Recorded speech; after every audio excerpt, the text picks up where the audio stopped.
concentrating a lot on stationary sources, and that's to be expected since the PE exam in air pollution control tends to focus on that.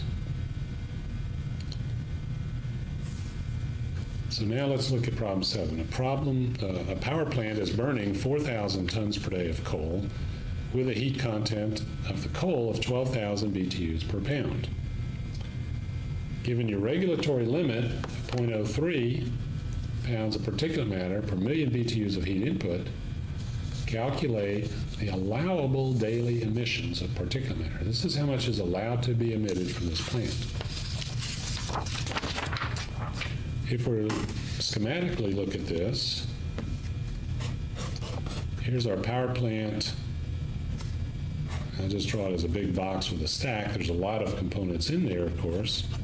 Here comes our coal coming in at 4,000 tons per day.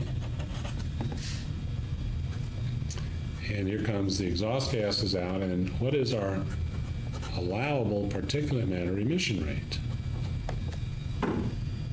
Well, we're given a regulatory limit of 0.03 pounds per million BTUs of heat input. And this is a typical regulatory limit for power plants. So what we need, first of all, is to find out how much heat input we've got coming in. We know the mass of coal, 4,000 tons per day, but we need to convert that to BTUs per day coming in. And then once we get that, we can multiply by our allowable emission rate to get the emission, or the allowable emission factor to get the emission rate.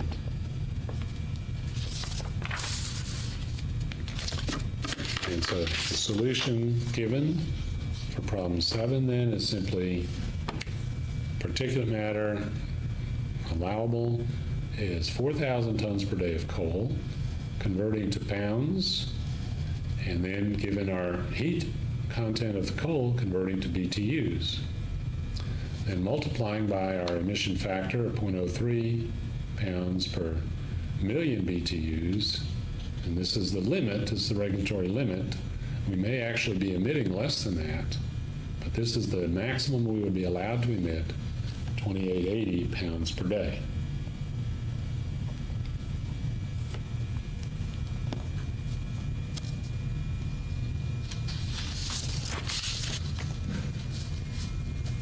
Okay, here's a question then.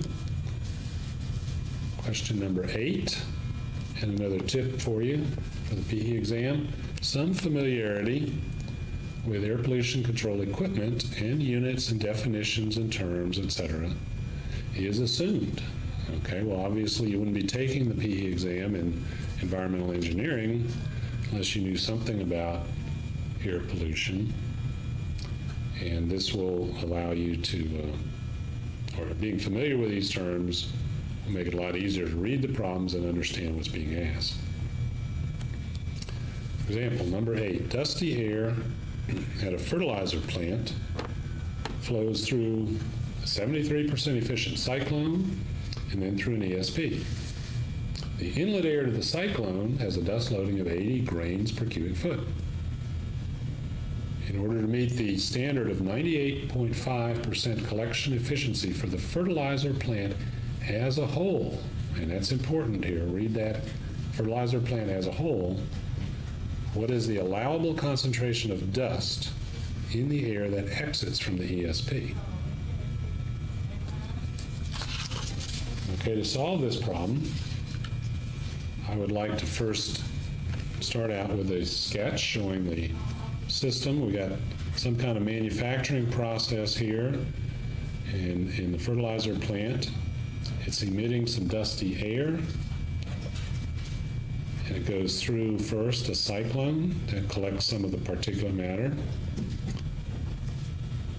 and then through an ESP that collects a lot more of the particulate matter, and finally out the stack. However, if we look at the fertilizer plant as a whole, we can draw a material balance diagram around it like this. And of course, we have raw materials coming in there. We're not concerned about that right now. And we want to know what is the overall efficiency. So perhaps it'd be better to draw our diagram right here, our boundaries right here. We're looking at the overall collection system. We know the inlet is 80 grains per cubic foot. And we know the overall efficiency is required, efficiency overall is equal to 98.5%. So just from those two numbers, we can get that outlet concentration of dust. And let's take a look at that. A very simple calculation. The 80 grains per cubic foot coming in times 1 minus the fractional collection efficiency is the penetration. 1.2 grains per cubic foot is allowed to go out. So in order to solve that problem, I really didn't have to draw that diagram like I did. But for the next problem, I think you'll see that it comes in handy. So let's take another look at that diagram. And now we're going to calculate the required efficiency just for this ESP. Okay, we still know that we got 80 grains per cubic foot coming into the cyclone. In addition, we know the cyclone is 73% efficient. We still need to meet the 98.5% efficiency. So the amount of material coming out of here, concentration is 1.2 grains per cubic foot. But we want to focus in now on the ESP to find its performance. Okay, to get the inlet to the ESP, we can simply look at the cyclone. We know the outlet to the ESP because nothing happens in the stack to remove particles, so we have 1.2 coming out of the ESP. What's going into the ESP? Well, if the cyclone collects 73% of 80, then the amount it passes, or the amount that penetrates through that cyclone, would be 80 times 1 minus 0.73. And that is entering the ESP.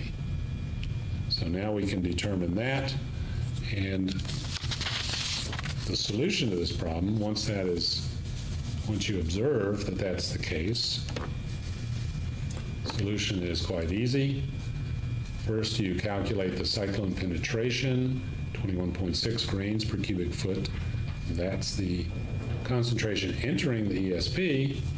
So the ESP penetration is 1.2 over 21.6, 0.055. And the efficiency is 1 minus the penetration, 94.5%.